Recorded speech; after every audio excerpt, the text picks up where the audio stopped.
Master Jet, please hide my identity. Ask ko lang po, totoo po ba na ang pagbayad ng policy loan ay hanggang sa pag-retire tayo sa service? Planning po sana mag-policy loan pero 1,000 ko po sana balak ipadeduct sa loan para madali matapos. Kaya lang may nakapagsabi sa akin na 100 lang daw po ipadeduct kasi hanggang sa pag-retire daw po ang pag-deduct ng policy loan sa atin.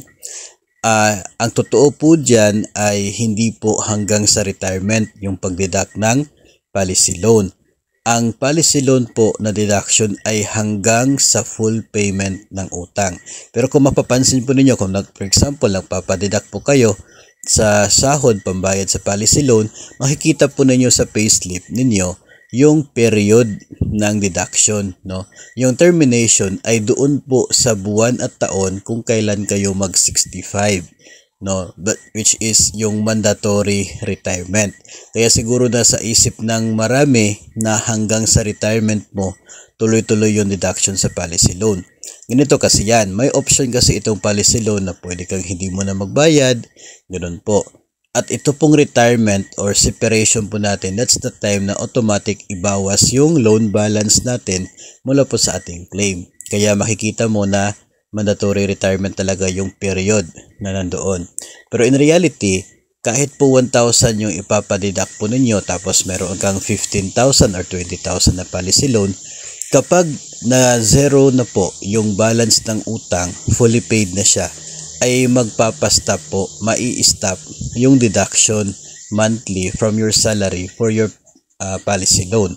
Kasi wala namang mapupuntahan yan, no? Kasi fully paid na yung utang mo. Isa pang magandang bagay itong GSIS Touch sapagkat sa pamamagitan nito na monitor natin yung balanse ng utang.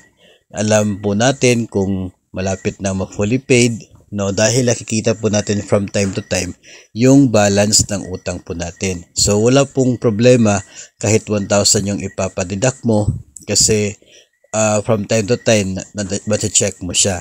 Kapag full payment na, that's the time the following month expected po na ipapadelete na po yan.